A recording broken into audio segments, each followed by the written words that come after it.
South Korea's defense minister stepping down in the wake of North Korea's attack on an island near a disputed sea border. Kim Tae-young, seen paying respects to two Marines who died in the bombardment, had offered to quit after the sinking of the Cheonan warship back in the spring.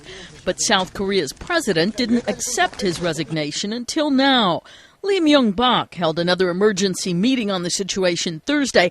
There had been fierce condemnation of what critics called the government's slow response to the North Korean shelling.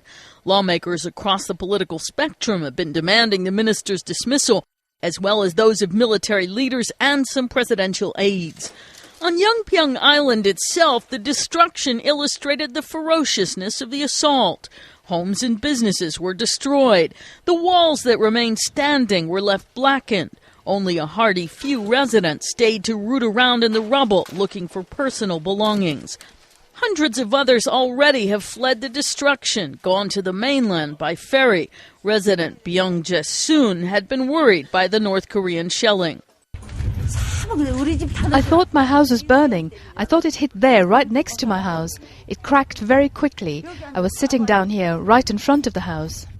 One official said South Korea's military was examining whether the North used thermobaric bombs in its attack. They burned more intensely and increased casualties and property destruction. Fragments said to be from North Korea's artillery were on display at a party political meeting in Seoul. North Korea itself, meanwhile, was blaming Washington for the whole crisis. If the US forces truly desire the détente on the Korean peninsula, they should not thoughtlessly shelter the South Korean puppet forces, but strictly control them so that they may not commit any more adventurous military provocations, such as intruding into the waters of the DPRK and shelling for the purpose of defending the illegal northern limit line. On the diplomatic front, Seoul and Washington were pressuring China to rein in its ally Pyongyang. Premier Wen Jiabao, visiting Moscow this week, has called on all sides to exercise restraint.